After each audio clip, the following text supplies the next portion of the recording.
everybody, live on Instagram and Facebook. I actually have my phone next to my webcam, so if I'm not looking directly at any of you, I am here. I just wanted to make sure I could get live on all our platforms. So if you are watching the replay, are we live, Jen? Yes. Are we live? Okay, Yeah. perfect. If you are watching the replay, my name is Michelle. I am the founder and CEO of Champions for Our Children. It is a group coaching program where we coach parents of children with autism on everything related to autism. So all of the challenges, the joys, we want to celebrate the wins with you. All of the things related to autism, we support parents around. And I am a life coach, but I'm also a parent just like you. My daughter was diagnosed on the spectrum in December of 2014. So I thought I would use today as my first live. We're going to try and do this once a month and see what you guys think.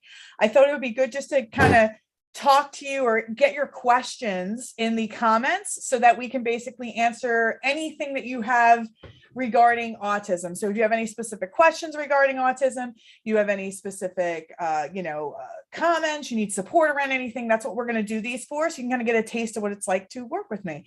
So before we kind of get into that, if you are watching the replay, you can go into my bio if you're on Instagram, or you can go into this page and you can go to our website. You can actually see, I created this beautiful, I didn't do it myself, but I created this beautiful video of watching my daughter's transition. And I'm going to kind of like share a little bit on that today. So I am also a parent of a child with autism. My daughter, Juliana, was diagnosed on the spectrum in December of 2014. She was a little over 2 years old. When I had her, when I was pregnant with her, I was so excited because I didn't think that I would be able to get pregnant. I felt like I was a little bit older and maybe not in the best shape. And when I got pregnant with her, I felt so blessed and so grateful to have the opportunity to go on this mommy journey. And I felt like, gosh, this is my mission now. This is my primary purpose in life, is to be this mother. And when she was born, she was 39 weeks. She was born C-section. She was 9 pounds 4 ounces. She was a big, chubby, precious bundle of joy. I absolutely loved her. From the minute she arrived, I was just thinking about this beautiful future she was going to have. I was wondering what prom would look like, if she would ever be the president of the student body, because that was something I always wanted for her. And just all these dreams and ideas. And the first year of motherhood was just a blessing. I just really enjoyed every minute of it. And I remember she actually was obsessed with Dora the Explorer as a baby. Her first word at around 9 or 10 months was map. So not mama or dada, but map. And she was progressing nicely. She did say mama, she did say dada. And then right around 13 months, I started to see a change in her. And basically what had happened was, I remember having this conversation with my mom, she's in the middle of some tantrum, crazy tantrum, and crying on the floor. Didn't really even know what was wrong with her. And I said, shit, where did my happy baby go? Like, I had this baby that was developing and growing and seemed good. Now all of a sudden she just seemed mad all the time. And the language she had, she lost. And I always kind of felt like I was in a little bit of denial about everything. I had a family member that was in special education, and she kind of seen the signs and was kind of pointing out that maybe you should have her evaluated. She looks a little, looks like maybe she's not talking as much as she should. And I was in straight denial about all of it, even though she had lost maps, she had lost mama, she had lost dada. I was still thinking, no, maybe she's just developing in her own time. Everyone needs to get off her back. And then I started to notice some behaviors I thought were a little wonky. She would take all the toys in her toy bin, dump them out, and then one by one, she would kind of just take them in her hand and just start twisting them, and with no intended purpose. And then all of a sudden, out of nowhere, she started just drooling excessively. So between the twisting of the toys and the drooling and the constant tantruming, you'd think that I would kind of like be, all right, maybe something's wrong here. Maybe I need to, get this evaluated. But nope. I was still like, no, this is bullshit. She's just, everyone needs to back off. I got a lot of pressure from my family. Like, listen, maybe, you should have her looked at. She's not talking. I'm like, no, this is bullshit. She's fine. And then at that point, I'm pregnant with my son. And so, definitely a lot of emotions and thinking about this and why everybody's just like, won't let her grow and develop in her own time. I ended up enrolling her in a nursery school program, a 2-year-old program. It's half day, 3 days a week. And I would say I was probably about almost 9 months pregnant at that point. And right before we were starting that program, we went to a family party, a pool party, and my other sister from out of town came in and said, geez, she's kind of quiet. And I was just like, oh, another one. Now, this one's not even around all the time to kind of be hounding me about this. Now it's another one making a comment about her not talking. So I was like, okay, fine.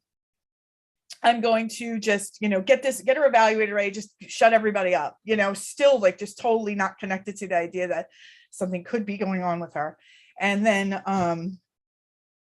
I got the evaluation. The first person that came in was a speech teacher, and she must have sat on the floor for maybe about 20 minutes, was just squeaking toys in her face. And I was just like, what the fuck is going on here? And I'm like, of course they're going to say something's wrong with her. I just kind of had that thought in my head, like, of course somebody's going to say something's wrong with her because they're going to say something's wrong with her because they want to get billable hours. Of course they're going to say stuff like that. And when she left after 20 minutes of squeaking toys in her face, she's like, oh, she's definitely behind in speech. She needs speech therapy. And I was so mad. And the next day was the psychologist. Psychologist was going to come and evaluate her the following day. I was so mad. I called my family. I blasted them. I said, you opened Pandora's box. Now I can't undo this. And there's nothing wrong with her. And now these people are making us think things, is really kind of against the whole everything I was being told by professionals, not realizing how stupid I was sounding, because there's more children that need support than there are teachers and therapists to help them. But I didn't know that at the time. Psychologist comes in the next day and he says, she's definitely behind. She's not 2 yet, so we can't diagnose her. Now I'm like fully on pregnant. He's saying all this stuff.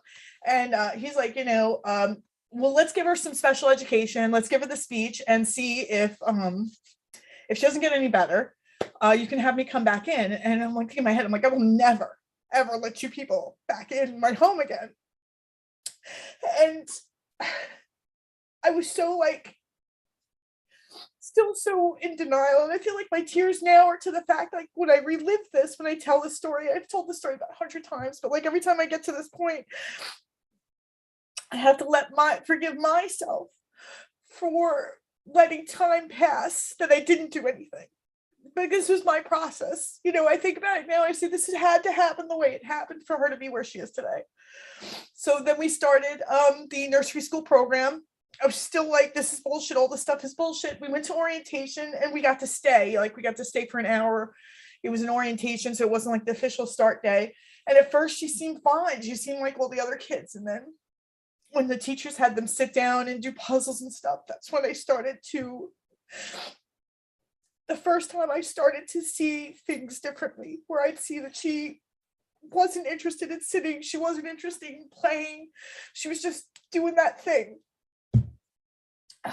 Whatever, it's still kind of like, believe it or not, completely in denial. Nope. She's the youngest one here. She's a November baby. All these kids are ready to. She's about to be too. I'm just like, all the excuses in the book. And then we started these, early intervention sessions, and I was so annoyed with these people in my house. I was probably really fucking rude to them. I wasn't like supportive of them even being there. And then I got the call from the school a week or two after she started that she's not calming down. She's disruptive. When I leave, she cries the whole entire time until I pick her up, and that, maybe this isn't the best placement for her, or I'm still like, nah, I don't know, like everybody needs to relax, but it's starting to get harder to ignore. And then my boy was born later that month. We're still going through the motions. I'm still processing like what I'm seeing, if there really is something wrong or not. I'm starting to, I think at this point, starting to shift a little bit to like, it's getting harder and harder to ignore. And then finally I took her for her 2-year-old wellness visit in late November, a little after her birthday. And I remember saying to the doctor, I'm like, everyone's saying she's behind, but like, you don't think she's behind, right? Because look at all this. And we did that autism check sheet at 18 months and you didn't say anything. And she's fine, right? I'm always like looking for somebody to tell me that everything is going to be okay. And he said to me, is she using 20 words with intent? And I said, no. And he's like, well, then she's definitely behind. In that moment, it was like a gut punch for me, because it was like, for whatever reason, him saying that, my eyes opened and I said, okay. And I called that guy back in that I swore I would never call again into my home.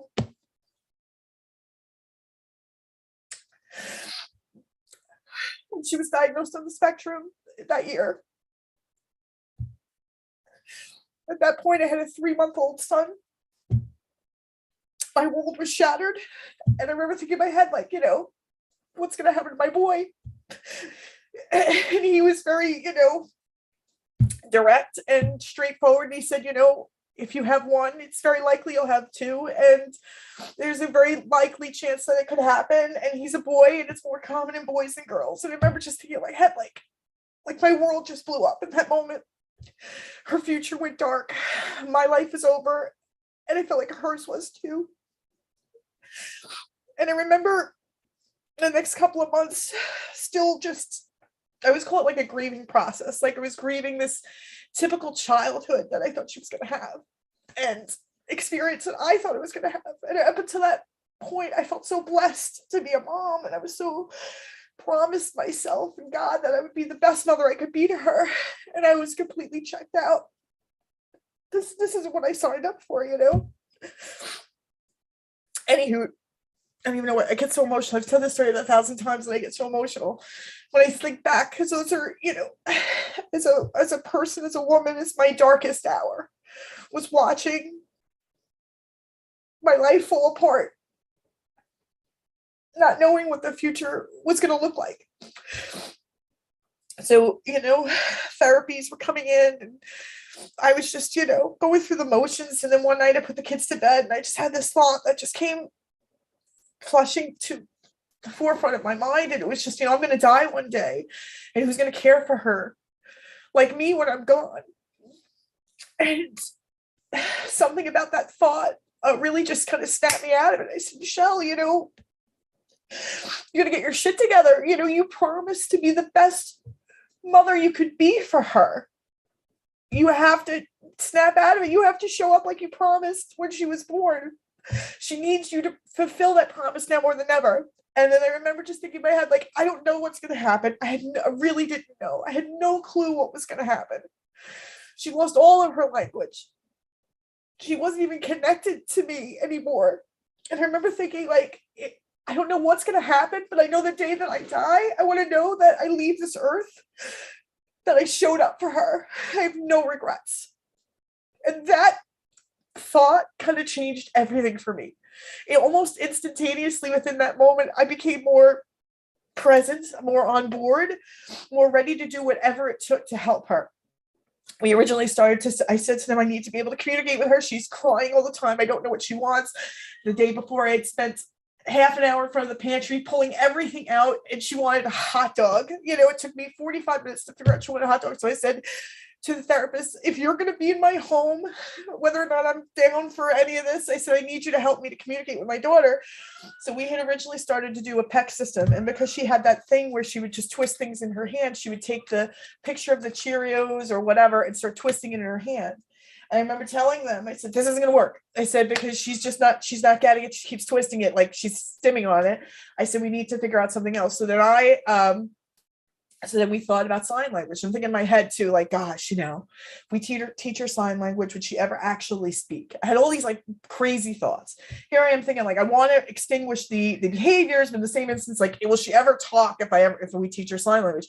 And the teacher at the time couldn't explain it. And I still have a hard time articulating it myself, but it's something about having that ability to express wants and needs takes them to that next level. So I was on board. Within a week, she had 10 signs, and within a week, the tantruming stopped. And my mind was blown at that point because I thought my baby was gone. And sign language brought me awareness that she was always here. I just needed to find the language of behavior to communicate with her. And once she could sign, it was amazing because it was, first off, it extinguished the majority of the tantrums. And then on top of that, it actually was like the fire that really got me moving. Like, she understands everything I'm telling her. I'm talking about her as if she's not even like here, and she understands. And we got to go with this. You know, we really got to like take this and run. So that's what we did. So I remember just feeling like so connected to her with the signing. We in the program, we do a lot on like potty training, because that's painful, right? If you have a 10-year-old, 21-year-old, 15-year-old, and you're changing shit diapers, that's super painful. And it's a very clear path from pull-ups to underwear. So we usually, a lot of the times when parents come and work with me, we always work on potty training first. But for me, my personal journey, it was that language, that building that bridge form of communication, which was sign, that started to make me believe again and brought her back to me, because she had to seek me out within the house to show me the sign of what she needed. And I have videos of this. You can check the link in the bio, I have videos of it there, so you guys could see it there as well. But it was really amazing just to kind of watch that. And that was just we started to just build from there. She went from sign language to the most restrictive preschool environment. She was in a 614 ABA classroom. When I toured that classroom in February, she was full on signing. By the time September came around, she started to have a little bit of language. 3 or 4 months in, we were in that program, and I said, okay. I looked at the class and I said, I don't want her to be whenever you're looking at a class for your child on the spectrum, if they're in the class and they're one of the, and they're a person who is the peer role model for everybody, you never really want that. You always want your child like in the middle. And I started to realize after a couple of months that she had the most language of everybody in that class. And I'm like, she's the peer role model here. Even though I fought for this position for her, maybe 9 months prior, it was time to move on. And against their advice, I was so determined, so knew what was possible. And it all started with sign language for me. It starts a lot of times for my mommies with potty training, but I don't care how it starts, as long as that momentum goes and you hit the ground running. I said, it's time to move on. We ended up putting her in a 12-1-2 against everybody's advice. I went against everybody's advice, put her in the 12-1-2. She ended up like falling on her face, couldn't really keep up. Ended up putting in an RBT at my advice, got the school to agree to let my RBT come in and shadow her and provide her the support she needed. Next thing you know, she starts thriving again. In the middle of this, she's going to school in a preschool program for 5 full days a week. When she gets home, she has a snack, and then it's ABA between 4 o'clock and bedtime, 5 days a week. So we were hustling like nobody's business. And sometimes she'd have it on Saturdays too.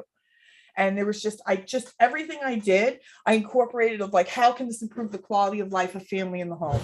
I wanted her to be able to go to play dates. I wanted her to be able to eat pizza, because she wouldn't even eat. She'd have like 3 things she'd eat. I wanted to expand her palate. I wanted her to be more social. I wanted her to initiate conversation, not just express wants and needs. And these were like, I just kept building on all that momentum that started with sign language, which is so fascinating even to this day when I think about that. So Juliana, my beautiful girl, went from nonverbal to sign language to the most restrictive ABA classroom of 614. She went to a 12-1-2 after about a year and a half there. I'm always tweaking, testing, always observing, always hands-on. I never felt like, in the beginning, I felt unqualified because I didn't want to be there. I didn't want to be in this club. But when I finally decided to fulfill my own promise to myself to show up and be the best mother for her, now I don't think anybody's more qualified than me. So when we were making these decisions in these classrooms I was putting her in, and these programs that we were running, I'm always like the leader. And I'm always saying, I think it's time we move on. I think we need to try a different type of even less restrictive environment with a support. Against everybody's advice, the director of the school came down to me. So I think you're making a big mistake pulling her from the program. She really needs to be here. So no, this is what I got to do. I got to do this. Ended up putting her in a private preschool with the RBT. I had to find a preschool that would allow it. Some preschool like, no, this isn't going to work for us. It's going to be disruptive to the class. And I finally found one that said that they would allow it. And her language exploded. I couldn't even believe it. I didn't think like you could get those types of like hits and growth and momentum, but that's what was happening for us. It's because I never stopped. Once I got on board, once I realized like I have to do this for her, that nobody's coming to save us, I did not stop. Juliana today is 9 years old. She's going to be 10 in November. She went from that nonverbal to sign language, the most restrictive ABA classroom, to next in September. We had our IEP meeting about a month ago, and she's always been in integrated gen ed classrooms, which I was so proud of, because that was always my goal. Like when I was thinking about when I'm in preschool and pre-K, I'm like, gosh, integrated classrooms for us where we are is co-taught by a gen ed special ed teacher. There's like a handful of children in there with an IEP, nobody who knows who has the IEP, and then there's general neurotypical peers in there. And I was like, gosh, that would just be amazing if she could be there. And I had this thought that she would be there, and I'm like, be amazing she could be there till like 6th grade, and then when she goes to middle school, see if she could eventually be in like the gen pop. And at the IEP meeting about a month ago, we were talking about like the goals we want to work on for next year, and everything with Juliana now is social related, all of our goals socially. And the director of special ed said to me, Mrs. Rogers, what do you think about Juliana starting gen ed 4th grade next year? It was such a moment for me, because it was like, her whole life like just flashed in front of me, everything we had done to get her to that spot. And I thought, like, we're here. Juliana has autism, but it doesn't define her. It doesn't define me anymore. I don't worry about it every minute of every day. We got to this point because I never stopped for her. And I know when we all get to this point, when our children get diagnosed, we think that it's a death sentence. And I want her to be the example, not just for the moms that work with me in my program, but for everybody who's listening, that she is the example of what's possible. I didn't know. I said I'm committed to showing up for her, and I didn't know what that would mean or where that would land us, but that she's starting 4th grade in a gen ed classroom with minimal supports. I mean, to the moon happiness. So while I'm doing all of this, while I'm seeing all this growth with her, I'm in this community of families with children with autism, and I see the hopelessness. I see families and parents that struggle with this, that don't realize how valuable they are to their child's future. And I want to help them. I thought everybody was like me. I guess I was like tunnel vision, working with Juliana. I thought everybody was like me. And I realized a lot of people aren't, and that they need a lot of help. And they don't realize what's possible. So that's why I do what I do. And that's why I'm here crying like a booming idiot on Facebook and Instagram, just kind of sharing with you guys my story. And I always think like, I'm not going to cry this time. I've said this story about 1,000 times. I'm not going to cry, but like, I cry every time because it's just what a fucking hero's journey for Juliana and for me. But more, I always think about Juliana because she worked so hard, but I worked hard with her. And I want to help as many parents as possible start to feel that momentum. Well, for me, that driving momentum was seeing how capable she was, seeing how she could sign. And I was just possessed and obsessed with continuing to get that forward momentum, that progress. I did not stop. She potty trained nonverbal. I didn't know if she'd ever have language. I was hopeful. I was still always working towards her happiness, the family's happiness, her progress. Communication for me was the ticket to the city. And for my moms, most of them, we all start with potty training, but then we get to the communication part and it just keeps going from there. And that's what I do. So I just wanted to come on and say hello and take this first live event just to see if there's anybody who had questions on anything related to autism. This is what we do in my group coaching program. I've been running my group coaching program for almost 2 years. Basically what it is, it's a collaboration of all these mommies and daddies and grandparents that come together. And we have a 90-day program where we talk about every problem that's related to autism and how we can help them. And I definitely do tactical. We go crazy with tactical. I have BCBAs on the team. One of them's been with Juliana since was a part of Juliana's own home team when her language was emerging. You guys, I get access to all of the tips and tricks, but one of the things I've learned, and you guys have just been so amazing with this, is that I realized that 95% of the game for this, for you guys, is right here. It's the mind piece. It's our beliefs about ourselves as parents, and it's the beliefs about what we think our children can do. And it's our beliefs about what we think an autism diagnosis means, and that this does not have to mean a death sentence, and that this could mean that she could still have autism and live an amazing life.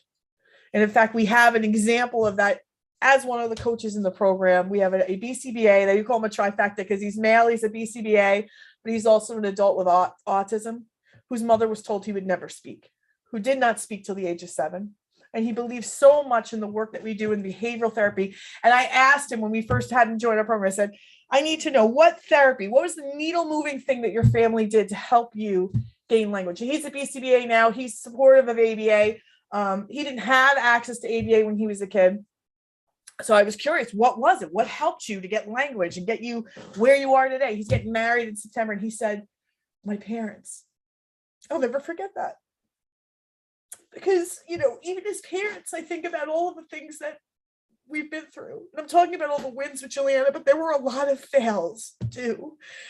And I always wondered, am I too hard on her? Am I pushing too much? And his parents, I can't speak for them. I definitely want to talk to his mother. It's on my journey to have an interview with her. But he didn't tell me clearly what they had done, but I'm sure he had implied that they did some things that were questionable, that were tough. And he still said, out of everything that had happened to him, the most important thing that got him to where he is today was that his parents and his family never gave up on him.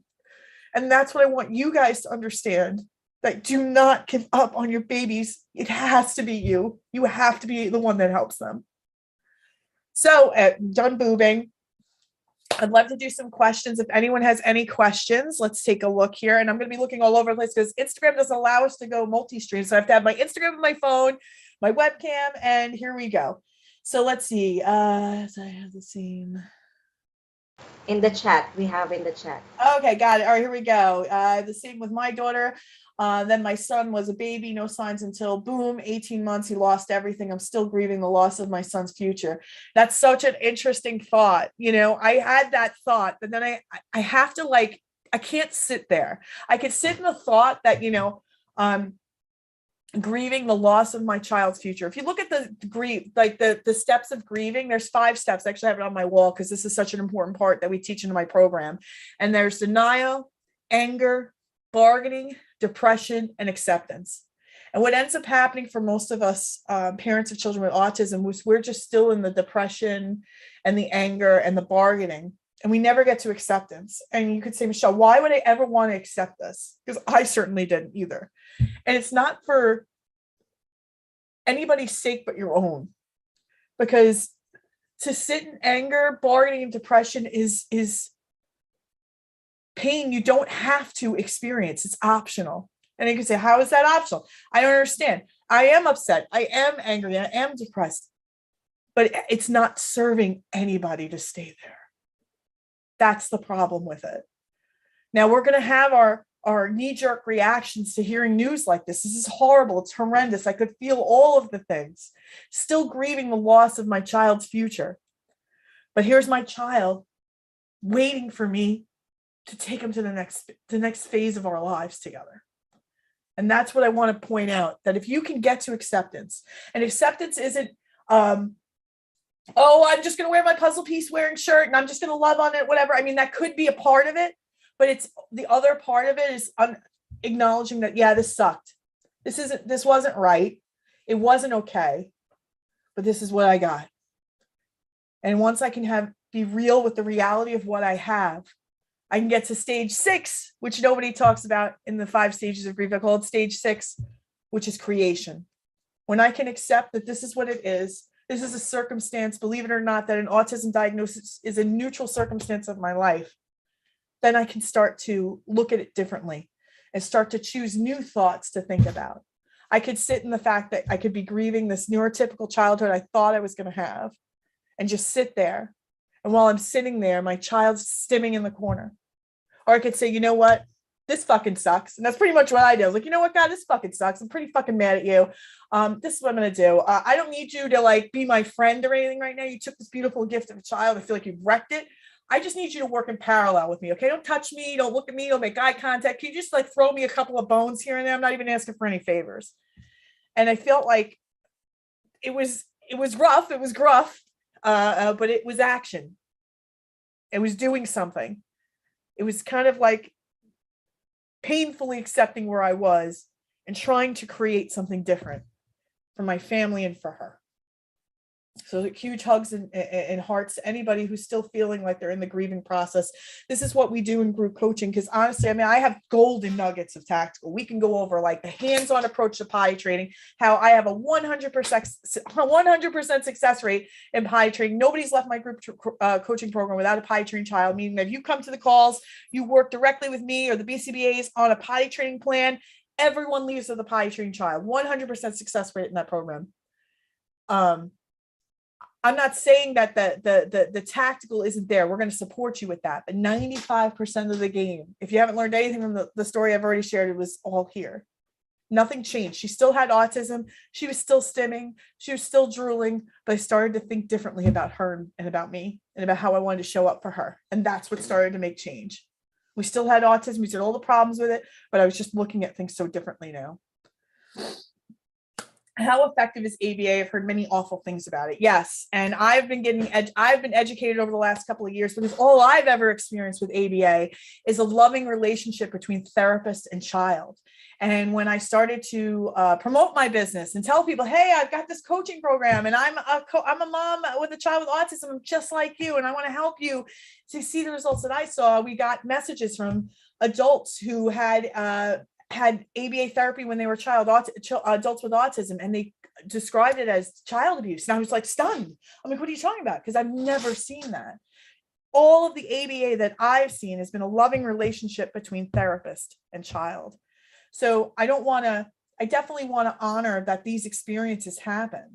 And I want us to look at the whole evolution of anything in life, even vaccines or polio. Like, there were kids that they were injecting vaccines, they were getting polio, and these kids were dying. And we're not here to talk about vaccines, but in the same instance, there's tons of things that have gone on that have been introduced to the world that were probably practiced questionably, that have evolved over time. And what I've only seen from ABA is a loving pairing relationship between therapist and child. That's what I've seen in my home. And that's what we support in our group coaching program. So I don't want to dishonor all of the adults with autism who have had things done to them that were awful. What I'm saying is ABA is the most effective form of behavioral therapy that's helped my daughter get to nonverbal to where she is today, entering a 4th grade gen ed classroom. It's looked nothing like what they're saying. And I'm not saying that this is the thing, you have an amazing therapy that could be practiced questionably. We don't want to throw out whole therapy because there's some bad apples that may be practicing it wrong. What I want to teach you is what good ABA looks like. That good ABA looks like play, that she loved it. Even though she was at school from 9 to 3, she'd come home, have a snack, and they were there from 4 to 8, and then they'd do like a 9 to 3 on Saturdays. She loved it. They brought games, they played, and I was a big, I guess this just happened organically for me. At school, she was doing a lot of discrete trial training in the beginning, which is basically the child sits on one side of the table, therapist on the other, and they do a whole bunch of exercises. But for us in the home, ABA was like so natural environment. We got to go food shopping. We'd go to birthday parties, and I'd get to bring the RBT. It was an amazing experience for me. I got to have a taste of what like a neurotypical life felt like with her, and she got to taste that too, and she got the exposure. We got community outings, play dates coming to the house. We had such an amazing experience with it. So I don't want to discredit anything that is out there, that things that people have experienced. That's not what I support. I support what I was exposed to and what my daughter was exposed to. Your story is moving and 100% relatable to me. Good morning. My son is on the spectrum. Thanks you for your encouragement. He is now a pro at peeing on the potty. Woo-hoo! He still will not go number 2. His schedule is not predictable. He is not worried about rewards. He runs and hides when he has to go. Afterwards, he tells us, you're supposed to poop on the potty. He's very funny. I love it. A repeater. We show him where it goes and change him in the bathroom. When we make him sit on the toilet or go bottomless, he holds it. Any suggestions? So we have a lot of things going on here, a lot of thoughts mixed in with circumstance. Circumstance we like to call is the facts of life, meaning that anybody in a court of law would agree that this is what's going on. So we could agree in a court of law with this baby that he is not pooping on the toilet. He's pooping in his pants. He's pooping on the floor. He's not actually going to the bathroom. Everything else around it is optional, or thoughts that we could either be, I believe this thought is true, or I could be willing to think something different. So one of the things that I want to bring out for her is that his schedule is not predictable. If you haven't already, and I'm not saying that their schedules can be predictable, but 9 times out of 10, they are predictable. Maybe we don't know it down to the hour, but maybe we can know it by a window of time. When you start to have the thought, my son's schedule is not predictable, you believe that as true. But if I were to present that statement in a court of law, would everyone agree? No, they couldn't, because they don't have enough information. So what we want to do here is we want to look at that statement and say, okay, how can we help this to be more predictable? So I actually have a $10 Potty Pocket guide. It's in my link in Instagram, and I'm sure we can post the links wherever anybody's watching.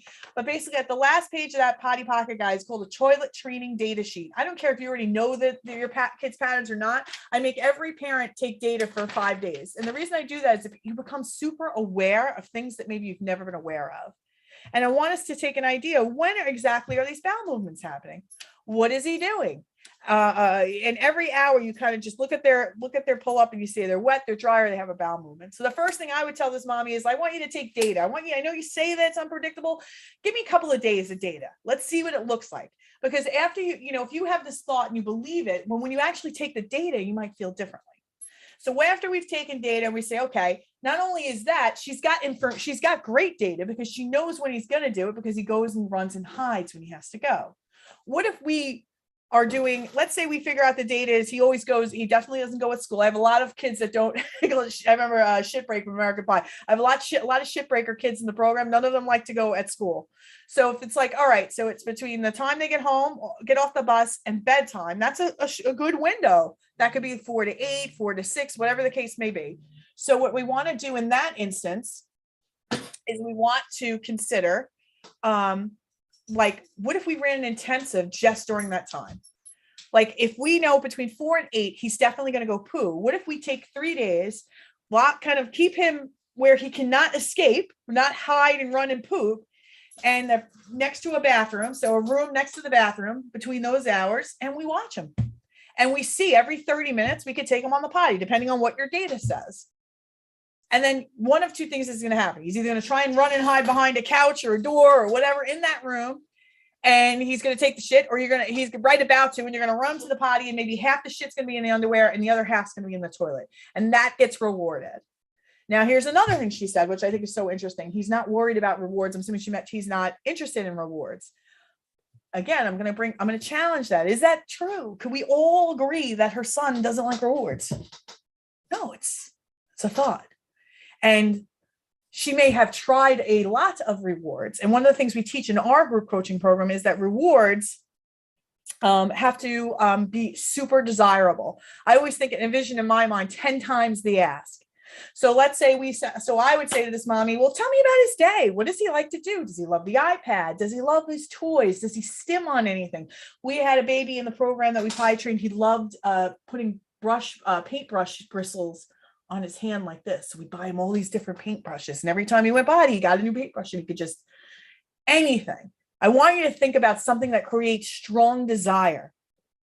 And really think about it. Think about his day and what he interacts with. What would he do anything to have access to every single day? And maybe we could consider that might work as a reinforcer. And so that's probably where I would start. So data, think about our thoughts about everything. Data collection. I would think about a reward that's so valuable. And that's another thing about reinforcements, guys. If I have something that's so valuable and I do a 3-day potty intensive, and all of a sudden day 4, they're like, I'd like it, but I don't really love it, then we got to change the reward. As soon as a reward starts to lose its value, we've got to come up with something else. And that's called, I don't know what it's called. Anyway, it's called, like, basically the reward's losing its stink. So we got to make sure that whatever we're picking still holds that super high value. Here's another mom. I worry as well that if I teach signs, he will not speak. I thought that as well. And I can tell you now, I have a very chatty 9-year-old that loves to come on all the group coaching calls. She sat last night. I think she's like so interested in what I'm doing now, because she knows these children have autism like her, but they're all different on the spectrum. And I think she loves to talk to the moms and stuff now. So, and this child started signing. And when I think about sign language, is like, if we think about the future, don't think about the future, think about what sign is going to bring to your family now. How quickly my daughter picked it up, how quickly your child could pick it up. In one of my workshops in the group coaching program, we had a mom from Ireland who taught her son to sign.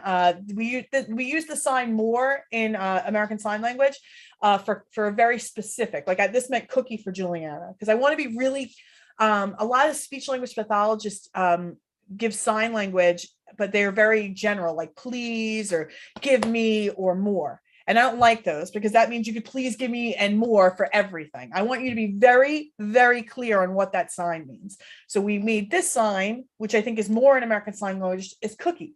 She made it cake. And within 3 days, he started all over the house for cake. That's how quick they can learn. How did that improve her quality of life in that moment? How did that help her gain momentum? So now that child is on his way and doing so much more communication, starting to repeat vocal language she didn't even have when she started the program. Now he's using vocal language. He's trying new foods. We never even try new foods before. What ends up happening is when you start running programs like this that are intensive, whether it be potty training, communication, and we do all of that stuff in the group coaching program, you really start to like fire neurons that have been like dormant in our baby's head. And you'll start getting like different things happening that have nothing to even do with potty training, nothing to even do with sign language. It's an amazing thing to watch, like right before your very eyes. It's really amazing. And if Jen, if you haven't already, let's give them a link to book a call. I want to come on and answer as many questions as I want, but I also want to let you know that I do this all day, every day. We have a group coaching program that from start to finish gives you all support around everything autism. So on Tuesday nights is my call, and you want to talk to another parent who knows exactly what you're going through, but has a result that you want. I'm here for you. I'm going to talk to you about IEPs, ABA, potty training, communication, our thoughts about having a child with autism, all of the things. That's the call that you're going to want to come on, and you're going to get to chat with me. We're going to talk about getting your child potty trained. We're going to talk about going to a party in underwear. Woo-woo, going to the pool in just our bathing suit, not having to bring pull-ups anywhere.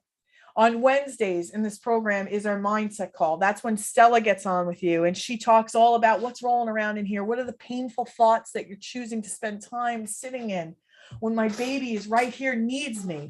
She's going to help you to just realize that a lot of the thoughts that we have are like optional. And if we think about the brain, if we look at the scientific purpose of the brain, there's 60,000 thoughts that roll through the brain every day. And most of them are negative, because the brain isn't built to keep us happy. It's built to keep us safe. And this very prehistorically 3,000-year-old brain is running terrible thoughts through your head, thinking it's helping you, but it's really just keeping you stuck. And this is what she's going to talk to you about. If you're feeling like you can't imagine a day without worrying about autism, she's going to help you to get there. Going to help you to get your life back. I want it to get to the point where I remember there was a time where I thought about autism like every hour, every half hour, I could even pin it to that I was thinking about something about autism. Now it's like I think about autism a lot, but just to help you guys, not for worrying about my baby anymore. And that's what this program is all about. And on Thursdays, you come and talk to our BCBAs. You're going to see what good ABA looks like. If you're worried and scared, they're going to show you they have no thanks. They are beautiful, beautiful teachers who just want to help and serve, and have been a part of my program since day one. Stacy was on Juliana's program when her language emerged, and you're going to have access to those types of resources as well. So we're going to put a link in the chats everywhere. Make sure you put it on Instagram as well, Jen, where we want to. I'll invite you to book a free consult call and see if we can make a decision here if this program is a good fit for you or not. And I hope everybody would consider just talking to us and seeing how you feel about the way I'm coming off to you, the things I'm saying to you, because that is the heart of this program. I want you to feel better. I want you to get your life back. I don't want you to worry about autism every minute of every day. Let's see here. Maddie, do you know if it's offered in a preschool for special needs or something you have to seek outside of preschool? I'm a grandmother of an autistic 3 years, 8-month-old. Okay. So depending on your school district is the answer to this. So in New York, which is where we were from, there were special education preschools, and then there were special education preschools who had autism classes. Now, when you have a child with autism with moderate to severe symptoms, you want as much of an intensive environment, ABA supported, related, all of those things. So if you want to have that, you have to seek it out, and it's probably going to be super competitive. So it really depends on your school district as to what they offer. Some school districts offer the preschool support directly in district, which means you might be limited. Other opportunities that you may have to actually have an ABA based program, it depends on the school district. Also depends, you could also do a clinic based ABA through insurance. So most health insurances now cover ABA through insurance, and then you'll have the option to do ABA in the home or clinic based, or even both in some instances. So that's how you would find it. But I just to give you an example, I toured that school in January, February for a 1 in 6 spot into that class. It was full by March, and it didn't start till September. That's how competitive some of these things are. To really work intensively, intensive ABA therapy has proven. There was a study done by Dr. Lovas out of UCLA, I think it was in the 90s or the late 80s. And basically he took a bunch of children with autism, a lot of them with severe autism symptoms, and exposed them to intensive ABA therapy, probably about 40 hours a week, I think is what he said. And after the course of 2 years, 47% of those kids came out with indistinguishable or recovered signs of autism. That's mind-blowing. So when you get an opportunity to be in an autism program, the reason that it's so effective is intensive, meaning there's a lot of one-on-one support. So if you can get into one, you want to pounce as quickly as possible, because there are so many limited spots. I laugh now at the way I used to be like, of course they're going to say something's wrong with her. They just want the billable hours, not realizing that now we're down to 1 in 44. 1 in 44 children will be diagnosed on the spectrum. And I'm thinking that they're trying to just get billable hours. They've got more kids than they can support, than they have therapists to support them.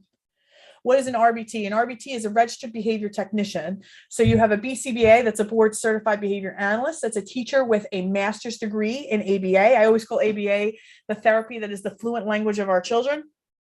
An RBT is a person who takes a 40-hour course and works under the direct supervision of a BCBA, and it's usually to provide ABA services through insurance. So in New York, we got early intervention. We actually got ABA through either a special education teacher who was trained in ABA, or directly from a BCBA from age 2 to 3. Once she aged out of early intervention at the age of 3, I was able to get ABA through insurance. And when you get it through insurance, a BCBA comes in once or twice a week to supervise, and the RBT, the registered behavior technician, comes in and actually does the hours weekly. So if it's 30 hours, 25 hours, whatever the case may be. Holly, what's your best advice for someone in the same boat? I don't know what boat that is, but I hope I've been helping you. If you have a specific, if you can be a little more specific on your question, I can answer it.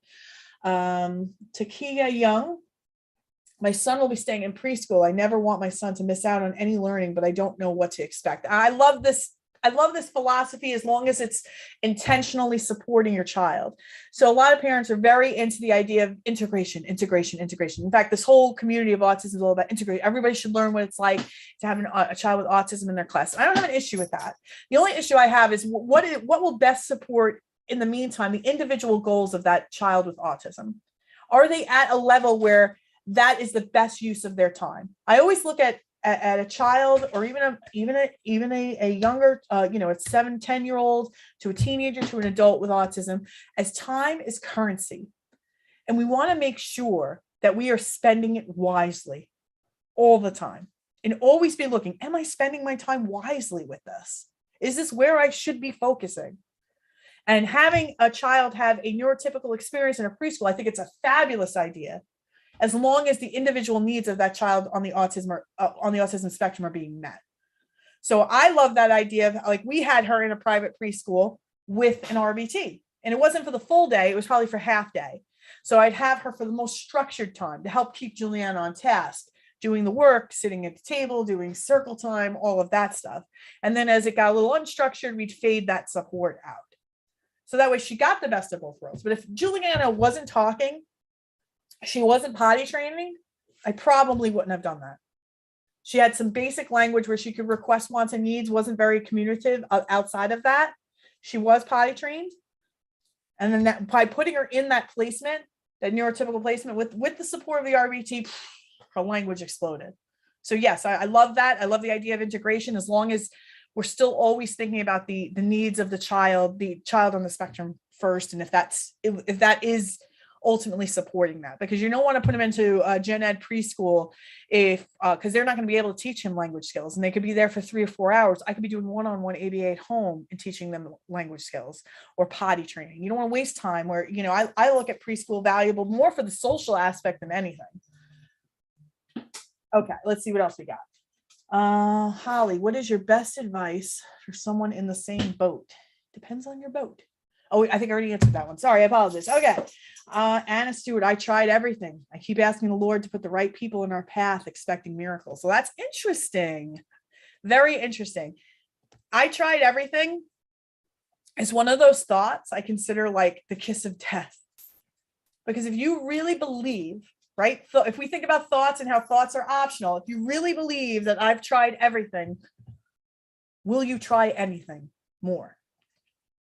It's one of those really hard, doesn't even sound bad thoughts. It's a thought, I think, that kind of probably comes from frustration, comes from trying a lot of things, but nobody in the world could say they've tried everything. So, and I'm not like shitting on that. I get why you're saying that. This is frustrating. You don't know what else to do. And those are all thoughts. What I want you to start thinking is like, is that true? Me believing in the thought I tried everything, is that really helping my baby? What else could I also be thinking?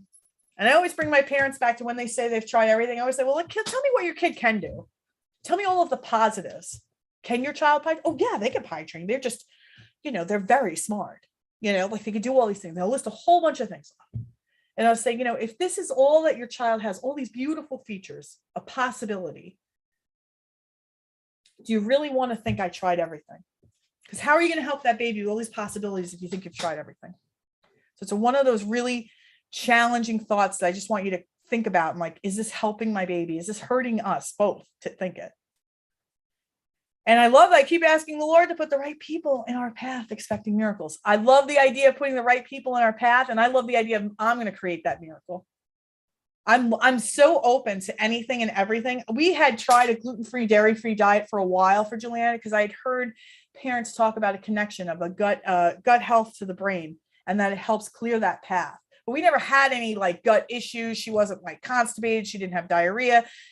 But when I was doing my group coaching program, I had a family that we pee trained the child, but we couldn't poop train. He had diarrhea.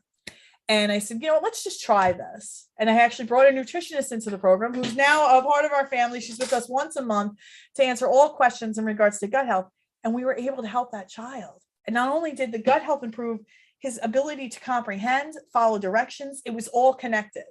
And even though that necessarily didn't work for me, I still seeked it out, give it a try. I want to be a part of the miracle creation. What if there's not a miracle I'm waiting on, that the miracles has been in here and in here the whole time? Okay, let's see what else we got here. From Autism of Hope, life is full of fails, but are they really fails? I love that. I always say I fail forward. There's some Nelson Mandela quote. I forgot what it is, but I always say to my moms, the reason why we have 100% success rate in potty training in the program is because we don't quit. We don't quit until it happens. And that's another thing I want to share with you guys too. If you do decide to book that call and you talk to Stella or Amber or myself, I want to tell you that we guarantee results. And what does that mean? That means that if you join the program and we want to potty train your child and that doesn't happen, you either stay until you do, or I'll give you your money back. That's how strong of a conviction I have in what I teach here, that I know I'm mission driven.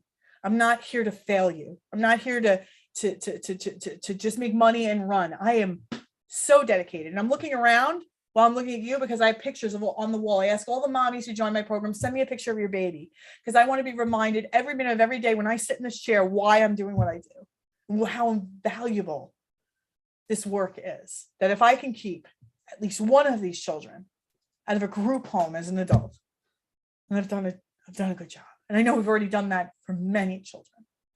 And I want you to know that what Juliana had, she's not a unicorn. She loved unicorns. That's her favorite animal. She's not a unicorn. This is possible for everyone. We start to have to believe different things. Okay, let's see here. And I love the fail forward. I think the Nelson Mandela quote was something along the lines of like, what was it? It was more something along the lines of like, I haven't failed. I've either learned or I've won. Right? If I'm potty training and I get pee down, but I'm still working on poop, I didn't fail. I'm learning, and then I win. So either I learn or I win. There's no failing. I love that. All right, Anna Stewart. Wish I had the money for this program. Hoping you the best. God is good. He cares about every detail of our lives. We're going to offer this group. We offer free group coaching workshops every month. I'm going to do these live so I can help inspire. I got an email from a mom in India. I didn't have the money for the program, and she stayed up at 4 a.m. to watch one of my potty workshops I did last fall. And she sent me this beautiful email saying that she got her child, her 7-year-old, potty trained just by getting up at 4 a.m. India time to watch. There, you have all the resources at your fingertips to do everything you need for your child. What we bring to the table is that support, that back and forth dialogue every week. I have 3 moms last night that came on my group coaching call and said, guess what? We got pee. We're so happy because we celebrate everything in the program. We got pee down. We just got to work on poop. We can strategize, go back and forth. That's what the beauty of group is. Do you need it? Everything you have is my page and my YouTube and my website. But if you want that support, that hands-on, one-on-one communication, that's what group is all about. Let's see here. Do you know why most kids in the spectrum prefer being standing to have a bowel movement? I don't know if that's true. And again, we're going to talk about those thoughts. Is that really true? Do most children on the spectrum like to stand pooping? Would we be able to get that proved as true in a court of law? I don't know. So that's an interesting one. I've never, my experience, we've done hundreds of kids, potty trained hundreds of kids. We haven't had we have kids that like to crouch. There's the thing, like technically you're standing if your butt's off the ground, right? But am I crouching? Am I in like the poop position on my feet? Mike, do you have any recommendations for a 3-year-old that is spitting mostly when denied access? Currently has 34 hours a week of ABA, and we're still struggling with this. So here's the thing. We want to look at the function of any behavior we don't like. So I love like, when a child does something like this, I always look at it as like a puzzle to be solved. And I say, okay, how do we solve this? Why is he doing it? What's the function of spitting? Well, obviously he's saying he does it when he's denied access to things. Well, what happens when he does it? Does he eventually get access to that thing?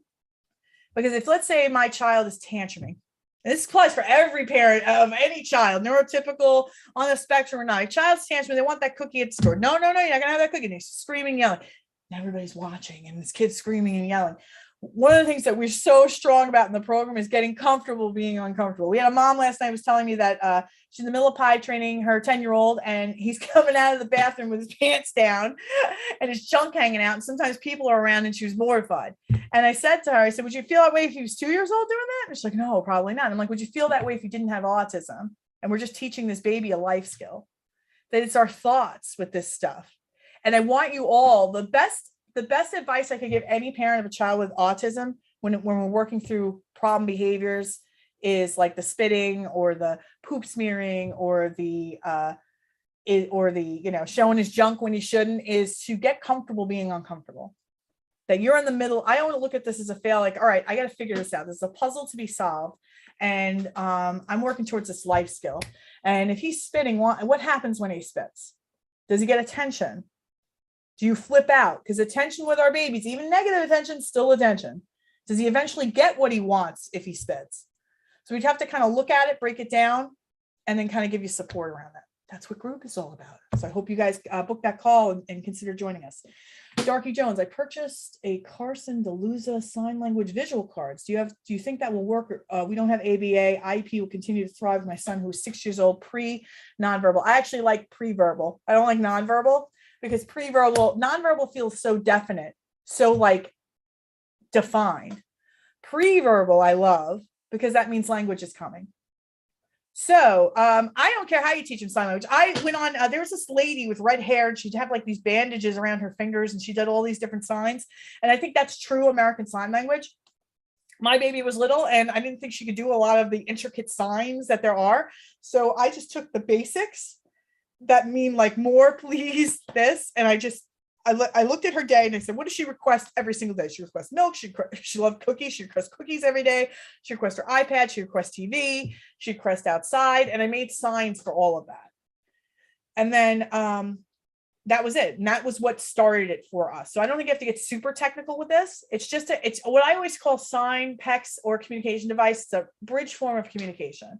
Signs is great if we see that our children have the ability to make sounds, to be verbal, or a little bit on the younger side. If we have older children, we might want to consider PECS, because there'll be more of a sophisticated, there'll be a lot more options and easy for them to pick out of a book. It really depends on what's going on, what your child likes, where they are in any type of verbal language, sounds. And when I say verbal language, I mean talking about sounds. Okay, I'm gonna wrap with this last one, but I just want to encourage everybody. We're gonna put the link one more time for you to book a call. If you have any questions, you can send me a message here on Instagram, send me a message on Facebook. We are here to serve. I tell parents, even if they can't afford to work, just send me messages anyway. I want to help as many people as possible.